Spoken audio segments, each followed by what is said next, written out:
Mutiara Hitam, Jilid 11 bagian 1. Qiang Liong kagum bukan main, dan hatinya diliputi keharuan. Bocah itu amat tampan, dan sedikit pun tidak tampak sinar takut dalam sepasang matanya yang bening dan lebar. Biarpun ia tidak dapat bergerak dan tak dapat mengeluarkan kata-kata, namun jelas pandang matanya menyinarkan kebencian dan sakit hati terhadap Xiang Mo Xin Ni dan Bo Le Kausu yang telah membasmi keluarganya. Anak yang luar biasa dan mengagumkan, pikirnya. Sementara itu, Xiang Mo Xin Ni sudah mengeluarkan sebatang jarum emas yang panjangnya kurang lebih 2 dim, dan di sepanjang batang jarum itu berlubang. Dengan jarum di tangan kanan, sambil tersenyum dan mengerling ke arah Qiang Liong, ia menghampiri bocah yang telentang di atas meja itu. Terjadi perang di dalam hati Qiang Liong. Kalau mengingat akan tugasnya sebagai penyelidik, teringat akan kewajibannya sebagai seorang yang setia dan mencinta pemerintahannya, ia harus membiarkan Xiang Mo Xin Ni melanjutkan apa yang hendak dilakukan kepada Han Qi. Akan tetapi, kalau menurutkan perasaan dan wataknya sebagai seorang pendekar gagah, tak mungkin ia mendiamkan saja. Ia dapat menduga kini apa yang dilakukan Xiang Mo Xin Ni. Jarum emas itu akan ditusukkan di bagian tubuh yang tidak membahayakan nyawa anak itu, sampai mengenai dan menembus tulang, kemudian dari lubang jarum akan disedot sumsum dari dalam tulang anak itu. Bo Le Kausu menyeringai lebar dan Xiang Mo Xin Ni tersenyum manis. Matanya berkilat-kilat penuh nafsu, ketika tersenyum bibirnya tampak merah seperti berlepotan darah dalam pandangan Qiang Liong, gigi yang berderet rapi dan putih itu seakan-akan bercaling. Hanya sedikit darah dan sumsum untukku, tidak akan mematikan anak ini, katanya sambil membalikkan tubuh anak itu menelungkup di atas meja. Sekali tangan kirinya bergerak, ia sudah merobek baju atas dan tampaklah punggung Han Qi yang putih dan sehat. Kini wajah Xiang Mo Xin Ni tampak buas oleh nafsu yang menggelora. Tangannya agak menggigil. Setelah jari-jari tangan kirinya meraba-raba punggung atas di bawah tengkuk, tangan kanannya yang memegang jarum emas mulai bergerak perlahan, menempelkan ujung jarum ke kulit punggung anak itu, siap untuk menusuk. Meledaklah rasa penasaran dan kemarahan di hati Qiang Liong. Tanpa dapat terkendalikan lagi, tubuhnya berkelebat ke depan dan mulutnya membentak, "Iblis betina, lepaskan dia!" Hebat bukan main gerakan Qiang Liong ini karena saking marahnya ia langsung menerjang Xiang Mo Xin Ni dengan ilmu silat Lohai Kun Hoat, atau ilmu silat pengacau lautan yang sifatnya paling dahsyat di antara ilmu silat yang ia pelajari dari suling emas. Biarpun Xiang Mo Xin Ni amat lihai, namun saat itu sebagian besar perhatiannya sedang tertuju kepada Han Qi dan nafsunya sedang melonjak-lonjak. Karena terjangannya ini tidak tersangka-sangka, maka ia kurang cepat menghindar. Memang benar ia dapat meloncat ke samping, namun hawa pukulan Qiang Liong tetap saja mengenai bahu kanannya sehingga bahu kanan itu terasa lumpuh, dan jarum emasnya terlempar. Keparat, Xiang Mo Xin Ni mengumpat, rambutnya kini sudah bergerak menyambar ke pinggang Qiang Liong. Namun pemuda itu dengan sigapnya menghindar, dan dengan cepat tangan kirinya meraih ke arah meja, hendak menyambar tubuh Han Qi. "Perlahan dulu, orang muda." Suara ini keluar dari mulut Bo Le Kausu, dan sinar yang amat kuat menangkis ke arah lengan tangan Qiang Liong yang meraih tubuh Han Qi. Untung Qiang Liong maklum akan bahaya, dan cepat menarik kembali lengannya. Kalau tidak, tentu lengannya akan patah bertemu dengan tongkat yang berat dan digerakkan tenaga hebat pula. Dari arah kanan menyambar hawa pukulan yang dingin. Qiang Liong cepat miringkan tubuh dan menangkis dengan tangan kanannya sambil mengerahkan tenaga sinkang. Akan tetapi tiba-tiba perutnya terasa sakit sekali sehingga begitu lengannya terbentur lengan Xiang Mo Xin Ni yang memukul dari kanan, ia terpental ke belakang. Qiang Liong terhuyung-huyung dan sambaran tongkat Bo Le Kausu tak dapat ia elakkan, dan jalan satu-satunya hanya menangkis dengan telapak tangan. Plak, tongkat terpental, akan tetapi Qiang Liong merasa betapa kenyerian dari perutnya naik ke dada, terus ke tenggorokannya dan ia menyemburkan darah dari mulutnya. Tahulah ia bahwa ia terluka hebat, maka tanpa pedulikan apa-apa lagi ia lalu duduk bersila di atas lantai, mengatur pernapasan dan mengerahkan hawa murni melawan luka dan racun yang mengamuk di perut. Xiang Mo Xin Ni terkekeh dan sudah menggerakkan tangan untuk memberi pukulan terakhir. Tangannya penuh dengan hawa beracun dari ilmu Tok Hiat Hoat Lek, dan sekali mengenai kepala Qiang Liong yang dijadikan sasaran, tak dapat dihindarkan lagi pemuda itu tentu akan menggeletak tak bernyawa lagi. Ketika tangan Xiang Mo Xin Ni menyambar, Qiang Liong sedang siulian, atau semedi untuk mengerahkan hawa murni di tubuhnya. Plak, tangan yang halus namun keji dari Xiang Mo Xin Ni bertemu dengan ujung tongkat Bo Le Kausu. Wanita itu membelalakan matanya dan memandang marah. Akan tetapi Boule Kausu berkedip kepadanya, kemudian mendekatinya dan berbisik-bisik di dekat telinga Siang Mosinni. Ia terluka oleh pukulan Mutok Hiat Hoatle yang tadi, bisiknya. Berapa lamakah ia akan dapat bertahan untuk hidup? Siang Mosinni yang belum dapat menangkap maksud pendeta itu menjawab ragu. Dia lihai dan kuat, tentu dapat bertahan sampai 3 bulan. Namun darahnya sudah keracunan dan ia tidak dapat tertolong lagi. Bagus, bisik pendeta itu. Kita tak perlu membunuhnya. Kita lanjutkan rencana, biarkan dia kembali dan menyusun kekuatan di kota raja membantu kita, dengan janji kalau dia tidak melanggar janji. Selain anak ini kelak kita kembalikan, juga kau janjikan obat penawar pukulan Mutok Hiat Hoatle. Dengan tanggungan nyawa anak ini dan nyawanya sendiri, agaknya tidak ada jalan lain baginya untuk mengkhianati kita. Siang Mosinni tersenyum dan mengangguk-angguk. Tok Hiat Hoatle ilmuku itu akibatnya luar biasa. Di dunia ini tidak akan ada yang dapat mengobatinya kecuali aku sendiri. Ilmu yang baru ini belum dikenal orang, biar suling emas sendiri tak mungkin dapat menyembuhkan muridnya. Hai Hik. Ia lalu mengambil jarum emas yang tadi terlempar di atas lantai, kemudian menghampiri Han Qi yang masih tertelungkup di atas meja. Tiba-tiba pada saat itu terdengar suara hiruk-pikuk di luar, suara sorak-sorai gemuruh disusul suara jerit-jerit mengerikan, suara senjata-senjata bertemu dan banyak sekali orang bertempur. Pintu kamar itu terpentang lebar dari sebelah luar dan 2 orang hesi-hesia berteriak, barisan bengkau menyerbu. Mendadak mereka roboh terjungkal dan di punggung mereka menancap 2 buah huitu atau golok terbang. Tar tar tar. Suara meledak-ledak ini adalah suara lecutan cambuk yang berada di tangan seorang kakek bertopi lebar. Kemanapun cambuknya menyambar, di situ tentu ada beberapa orang musuh terjungkal tewas. Di sampingnya tampak seorang laki-laki gagah berusia 55 tahun yang mengamuk pula dengan sebatang pedang berhawa dingin dan bersinar kuning terang. Masih ada lagi seorang kakek tinggi kurus berjenggot panjang bermata tajam yang mengamuk dengan tangan kosong, akan tetapi setiap pukulan atau tendangan kakinya tentu merobohkan seorang lawan. Di samping 3 orang kakek luar biasa ini, tampak Kam Siang Kui dan Kam Siang Hui, 2 orang gadis yang telah dibebaskan, mengamuk pula dengan pedang mereka. Selain mereka, ratusan orang anggota bengkau sedang menyerbu dan melakukan penyembelihan terhadap orang-orang hesi-hesia dengan hati penuh kemarahan karena penyerbuan ini adalah pembalasan dendam mereka terhadap para pendeta jubah merah dan orang-orang hesi-hesia. Kakek bertopi lebar bersenjata cambuk yang luar biasa lihainya itu bukan lain adalah Kau Bian Cincin. Usianya sudah 80 tahun lebih dan dialah satu-satunya tokoh bengkau yang lolos dari kematian. Kau Bian Cincin adalah Sute, atau adik seperguruan ketua bengkau yang tewas, akan tetapi dalam hal kepandaian, kakek ini melebihi suhengnya. Sudah bertahun-tahun ia mengundurkan diri dari bengkau dan bertapa di puncak Taliangsan. Pada beberapa hari yang lalu, selagi Kau Bian Cincin bercakap-cakap dengan 2 orang kakek yang menjadi tamunya, datang seorang anggota bengkau yang sambil menangis melaporkan tentang malapetaka yang menimpa bengkau. Tentu saja Kau Bian Cincin menjadi marah sekali. 2 orang kakek yang menjadi tamunya itu juga menawarkan tenaga bantuan mereka. Mereka ini bukan orang-orang sembarangan. Yang bersenjata pedang dan bertubuh gagah adalah ketua penghuni Angsan Kok di Gunung Heng Tuan, bernama Lai Bok Liong. Pembaca cinta bernoda darah tentu masih ingat akan nama ini, nama seorang pemuda yang mencinta Lin Lin atau Putri Yalina akan tetapi tidak terbalas sehingga ia mengasingkan diri dan tetap tinggal membujang sampai tua sambil memperdalam ilmu silatnya. Adapun kakek kedua yang kurus berjenggot panjang dan amat lihai kaki tangannya itu adalah seorang sahabat baiknya yang tinggal di Angsan Kok, bernama Ong Toan Liong. Demikianlah, dengan disertai bantuan 2 orang sahabat yang menjadi tamunya, Kau Bian Cincin bergegas turun gunung, mengumpulkan para anggota bengkau sejumlah 4.500 orang, kemudian mengadakan penyerbuan ke lembah Nukiang di Kau Likungsan.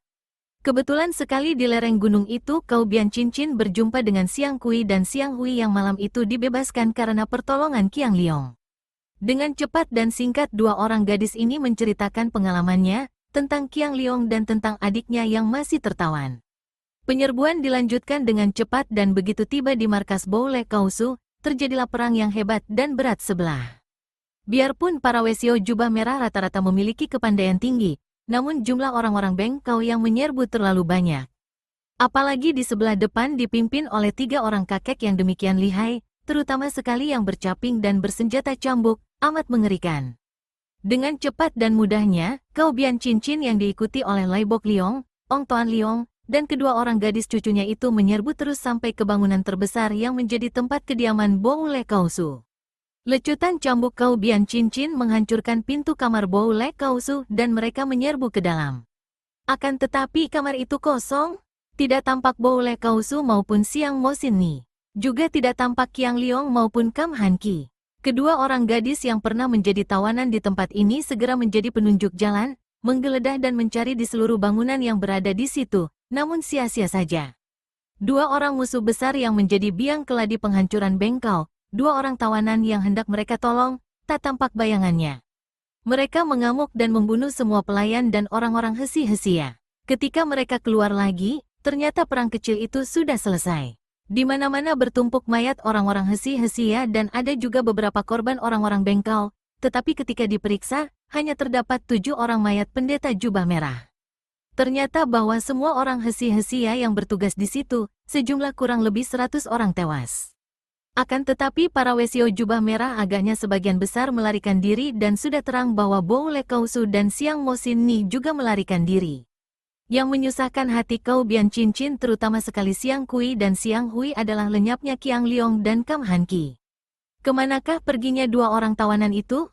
Ketika tadi mendengar laporan tentang penyerbuan orang-orang bengkau dan melihat sekelebatan bahwa jumlah penyerbu jauh lebih besar, Siang Mo Sin Ni sudah menyambar tubuh Han Ki dan lari secepat terbang melalui belakang bangunan, turun gunung melalui jurusan lain. Dia seorang cerdik, tidak mau kehilangan Han Ki dan tidak mau pula mempertaruhkan nyawanya menghadapi penyerbuan orang-orang bengkau yang kini jauh lebih kuat. Bo Le Kausu juga bukan seorang bodoh. Ia memang menerjang keluar dan merobohkan beberapa orang penyerbu, akan tetapi melihat dari jauh akan kelihayan 3 orang kakek yang mengamuk dan melihat pula betapa banyaknya orang-orang bengkau yang menyerbu, diam-diam ia memberi tanda rahasia kepada para muridnya untuk melarikan diri. Sebagai perisai, mereka meninggalkan orang-orang hesi-hesia yang memang bodoh akan tetapi penuh keberanian itu. Bo Le Kausu teringat akan Qiang Liong yang tadi masih duduk bersila di dalam kamarnya. Hatinya bimbang, pemuda itu sudah mengetahui rahasia pergerakannya. Bagaimana kalau mengkhianatinya? Di samping kebimbangan ini, ia pun merasa betapa pentingnya bantuan pemuda itu. Akan tetapi ketika ia memasuki kamarnya, Qiang Liong sudah tidak ada lagi di situ. Ia yakin benar pihak musuh belum ada yang menyerbu kamarnya. Siang Mo Sin Ni memang sudah pergi membawa lari Han Ki, akan tetapi tadi Qiang Liong masih duduk bersila di situ. Kemanakah perginya pemuda itu? Karena keadaan sudah amat mendesak dan melihat betapa murid-muridnya sudah tersebar melarikan diri, Bo Le Kausu juga berkelebat pergi turun gunung dari sebelah belakang. Kini setelah perang selesai, tinggallah Kau Bian Cincin berulang kali menghela napas panjang. Alangkah menyesal hatinya bahwa ia terpaksa harus membunuh begitu banyak manusia, padahal selama bertahun-tahun ia hidup aman di pertapaan. Namun, betapa mungkin ia tinggal diam saja mendengar pimpinan bengkau terbasmi? Di sampingnya, Siang Kui dan Siang Hui menangis karena dua orang ini mengkhawatirkan nasib adik mereka Kam Han Ki. Setelah mencari dengan sia-sia, akhirnya mereka turun dari gunung itu dengan hati gelisah. Kemenangan mereka itu tidak memuaskan hati, karena yang hendak mereka tolong terutama Han Ki lenyap dilarikan musuh. Kamar itu amat terang dan hawanya bersih sejuk karena jendela dan pintunya terbuka lebar menerima masuknya hawa dan sinar matahari pagi. Hawa pegunungan amat sejuk memasuki ruangan. Yu Siang Ki yang rebah telentang di atas dipan mengeluh perlahan, lalu mengerang kesakitan. 17 bagian tubuhnya telah ditusuk jarum emas dan perak oleh kakek kurus yang melarikannya dari dalam kerangkeng, dan baru saja jarum-jarum itu dicabut kembali. Aduh, ia menggerak-gerakkan pelupuk mata dan kaki tangannya yang lemas. Siang Ki, syukur kau telah tertolong. Siang Ki membuka matanya dan pandang matanya bertemu dengan wajah ayu, wajah Kuilan. Gadis ini dengan senyum lebar dan wajah berseri saking girangnya melihat Siang Ki tertolong nyawanya, memegang sebuah cangkir, lalu mendekatinya. Siang Ki, kau minumlah obat ini. Kuilan, bagaimana kita bisa berada di sini? Bukankah kita berdua tertawan? Saking herannya, Siang Ki memegang tangan Kuilan, menahannya meminumkan obat. Kuilan tertawa. 3 hari 3 malam kau pingsan terus, kusangka mati. Kau minum dulu ini baru bicara. Tanpa menanti jawaban ia membawa cangkir itu ke bibir Siang Ki yang terpaksa meminum obat yang pahit dan harum itu.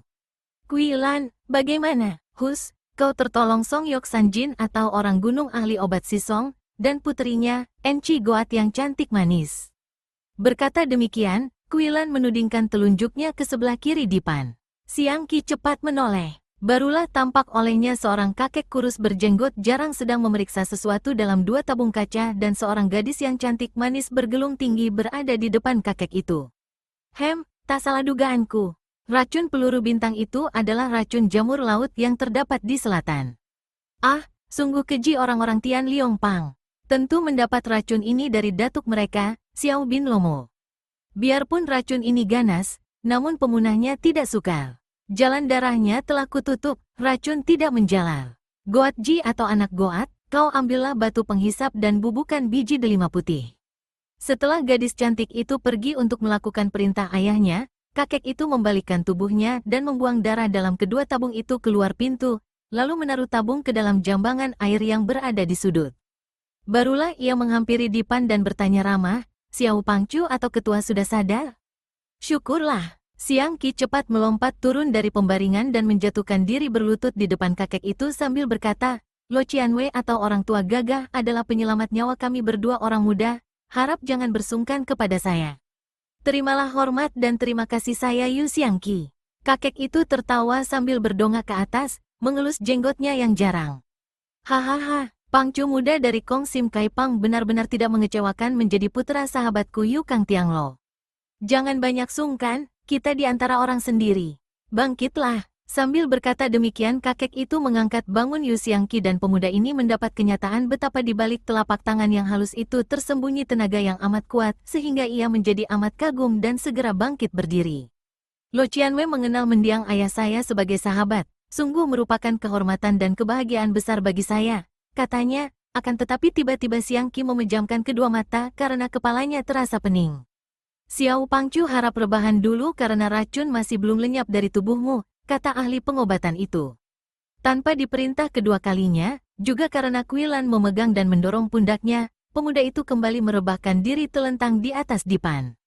Gadis cantik berambut hitam panjang yang disanggul tinggi itu muncul dengan langkah kakinya yang ringan, membawa obat dan batu penghisap yang tadi diminta ayahnya. Kakek itu menerima obat dari tangan puterinya, kemudian berkata kepada Kuilan dan puterinya itu, kalian keluarlah dulu dari kamar ini karena aku akan menyedot hawa beracun dari luka-lukanya. Song Goat, gadis cantik itu menggandeng lengan Kuilan dan ditariknya gadis itu keluar. Kuilan menurut saja karena memang ia ingin bicara dengan gadis ini yang mempunyai jarum-jarum hijau persis senjata rahasianya. Setelah dua orang gadis itu keluar, Song Hai yang berjuluk Yok Sanjin itu lalu menggulung kedua lengan jubahnya, kemudian mulai menanggalkan pakaian Yu Siang Qi. Luka-luka karena senjata rahasia peluru bintang dari tokoh-tokoh Tian Liong Pang itu tampak kebiruan, bahkan ada yang sudah menghitam. Dengan tangan kanannya kakek itu memegang batu penghisap, sebuah batu yang berwarna putih dan banyak lubang-lubang kecil, seperti batu bintang yang terdapat di dasar laut. Kemudian tangan kirinya dengan jari-jari yang panjang halus itu memijit di sekitar luka sambil menekan batu itu pada lukanya. Yu Siang Qi meringis kesakitan, akan tetapi pemuda ini lalu menggigit bibir menahan rasa nyeri sehingga tidak sedikit pun keluhan keluar dari mulutnya. Hanya keringat yang besar-besar berkumpul di dahinya. Tak lama kemudian, batu yang berwarna putih itu menjadi hijau lalu hitam. Kakek itu menunda pekerjaannya menghisap hawa beracun lalu memasukkan batu yang menghitam itu ke dalam air yang sudah dicampuri obat. Seketika warna hitam itu luntur, batu menjadi putih kembali akan tetapi airnya yang berubah agak kehitaman seperti dimasuki tinta bak. Lalu penghisapan itu dilakukan lagi pada semua luka sampai luka-luka itu kelihatan merah. Usaha pembersihan hawa beracun ini amat nyeri, perih dan seperti ditusuk-tusuk rasanya, dan baru selesai setelah 1 jam lebih.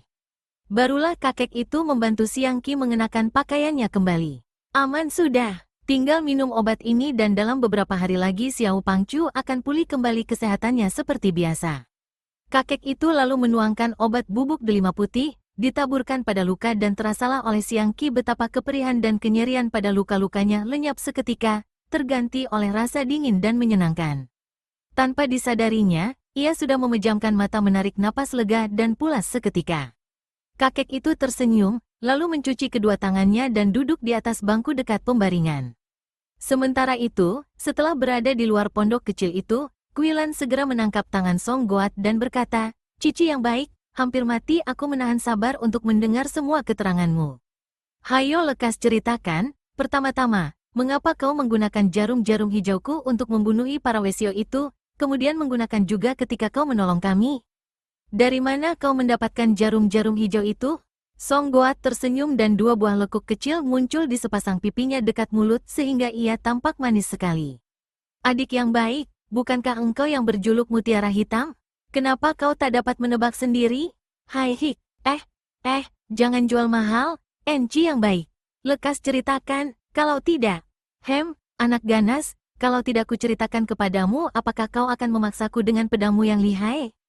Song Goat yang ternyata pandai berkelakar itu menggoda, sepasang matanya disipitkan ketika mengerling. Kalau tidak mau, kucubit pipimu yang manis ini. Kuilan tertawa dan mengancam dengan jari-jari tangannya yang kecil. Aduh, ampun, kau anak ganas. Song Goat tertawa, menutupi kedua pipinya. Mari kita duduk di sana dan kau dengarkan ceritaku. Dua orang gadis remaja yang cantik jelita itu lalu duduk di atas batu-batu besar tidak jauh dari pondok itu. Song Goat mengeluarkan dua buah kantong dari saku bajunya. Kau lihat ini, yang sekantong terisi jarum-jarum biasa, dan kantong kedua terisi jarum-jarum hijau beracun. Jangan kira bahwa aku mencuri jarum-jarummu, adik Kuilan. Kau tentu mengerti bahwa ayahku adalah seorang yang ahli dalam hal segala macam racun, dan agaknya secara kebetulan saja jarum-jarum kita menggunakan racun hijau yang sama. Akan tetapi ada perbedaannya di antara kita. Apa bedanya? Kau selalu menggunakan jarum hijau beracun, akan tetapi aku hanya menggunakan jarum biasa tanpa racun, kecuali kalau harus merobohkan orang jahat yang patut dibunuh. Seperti yang kau lakukan kepada Wesio-Wesio dalam kuil itu, kau mau bilang bahwa pendeta-pendeta itu adalah orang-orang jahat. Kuilan mengejek, lebih jahat daripada penjahat biasa, adik manis. Penjahat biasa memang penjahat, akan tetapi penjahat-penjahat keji itu berkedok di balik agama Buddha yang suci, benar-benar menjemukan sekali. Apa kau belum dapat menduga bahwa mereka itu adalah sekutu orang-orang Tian Liong Pang dan perampok-perampok di bawah pengaruh Xiao Bin Lomo? Apakah kau tidak tahu bahwa kedatangan orang-orang Tian Liong Pang yang menginap di rumah mereka itu mengorbankan belasan orang gadis baik-baik yang mereka tangkap untuk disuguhkan kepada orang-orang Tian Liong Pang? Kebetulan ayah dan aku tahu akan hal ini, maka kami turun tangan membunuh mereka membebaskan gadis-gadis itu. Para tamu, orang-orang Tian Liong Pang itu, segera bubar melarikan diri. Karena sepak terjangmu bersama, Pangcu itu, ayah mengajak aku diam-diam mengikuti karena khawatir kalau kalian terjebak oleh orang-orang Tian Liong Pang yang lihai dan curang. Dugaan ayah ternyata terbukti. Kami tak dapat segera turun tangan karena tidaklah mudah membebaskan kalian dari tangan 12 orang tokoh Tian Liong Pang itu, apalagi setelah ternyata mereka itu berkumpul dengan Xiao Bin Lomo si iblis tua. Tiba-tiba Kuilan meloncat bangun, diikuti Song Goat yang pendengarannya masih kalah tajam oleh Mutiara Hitam. Dua orang gadis ini membalikkan tubuh sambil mencabut pedang dan di depannya telah berdiri seorang kakek yang tertawa-tawa, kakek kurus yang bukan lain adalah Xiao Bin Lomo. Hahaha, bocah manis, ini aku si iblis tua sudah datang. Jadi engkaukah yang telah berani main-main dan menculik tawananku? Hahaha, bagus sekali. Boleh Kausu tentu akan senang hatinya mendapat tambahan hadiah seorang dara lagi secantik engkau. Mari, kalian ikut bersamaku. Sambil berkata demikian, Xiao Bin Lomo menerjang maju, dua lengannya bergerak aneh hendak mencengkeram dua orang gadis itu. Xiao Bin Lomo iblis tua, rasakan pembalasanku. Kuilan sudah berseru keras dan marah sekali, pedang Siang Bok Kiam di tangannya berubah menjadi sinar hijau bergulung panjang membabat kedua lengan kakek itu. Aih! Xiao Bin Lomo mengeluarkan seruan panjang saking kagetnya dan cepat menarik kembali kedua lengannya. Ia tadi terlalu memandang rendah kepada dua orang gadis itu, apalagi Kuilan yang pernah tertawan oleh Kep Jiliong dari Tian Liong Pang, anak buahnya. Tak disangkanya gadis ini dapat menyambutnya sehebat itu dan ia maklum bahwa gadis remaja yang galak ini ternyata benar-benar lihai dan hebat ilmu pedangnya, sesuai dengan kegalakannya ketika memaki-maki di dalam kerangkeng. Baru sekarang ia mengerti mengapa orang-orangnya menawan gadis ini di dalam kerangkeng dan menjaganya ketat, kiranya gadis ini benar-benar amat berbahaya. Song Goat juga membantu Kuilan menggerakkan pedangnya. Biarpun gadis putri ahli obat ini tidak seganas dan sehebat Kuilan ilmu pedangnya, namun juga termasuk seorang muda yang berilmu tinggi. Hahaha, memang Boule Kausu bernasib baik.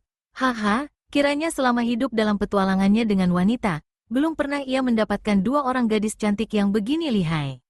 Biarpun maklum bahwa dua orang gadis lawannya bukan lawan lunak, namun Xiao bin Lomo sebagai seorang tokoh besar dunia persilatan tentu saja tidak menjadi gentar. Sehabis tertawa lebar, ia lalu menerjang maju dengan kedua tangan kosong menghadapi dua orang lawannya yang bersenjata pedang. Dan Kui Lan mengeluarkan seruan tertahan. Hebat memang kakek kurus ini. Gerakannya demikian aneh dan ringan sehingga setiap kali pedangnya hendak mengenai sasaran, bagian tubuh kakek itu seperti terdorong lebih dulu dan selalu dapat mengelak, bahkan beberapa kali gagang pedangnya hampir kena dirampas. Saking marahnya, Kui Lan lalu berseru nyaring dan pedangnya kini mainkan ilmu pedang yang tiada keduanya dalam soal keanehan di dunia ini. Xiao bin Lomo yang memandang rendah ilmu pedang Song Goat karena segera mengenal ilmu pedang gadis ini yang bersumber pada ilmu pedang Kunlun Pai, kini terbelalak heran menghadapi ilmu pedang yang dimainkan Kui Lan. Dalam gerakan ilmu pedang ini ia mengenal jurus-jurus campuran yang mirip ilmu pedang dari Hoa San Pai, tusukan-tusukan jalan darah seperti ilmu silat Xiao Lim, pengerahan tenaga berdasarkan ilmu dari Go Bisan. Repot juga untuk sementara kakek ini menghadapi ilmu pedang Kui Lan. Akan tetapi oleh karena tingkatnya memang jauh lebih tinggi dan ia sudah memiliki pengalaman banyak dalam pertempuran, segera ia dapat menyesuaikan diri dan kini ia malah berhasil mengirim tendangan ke arah tangan Song Goat yang memegang pedang. Pedang gadis itu terlepas dan ia sendiri terhuyung. Hahaha, Xiao bin Lomo sambil tertawa-tawa melesat dari depan Kui Lan ke dekat Song Goat untuk merobohkan gadis ini, akan tetapi tiba-tiba ia terdorong oleh hawa pukulan dari belakang yang membuatnya terhuyung-huyung dan berseru heran dan kaget.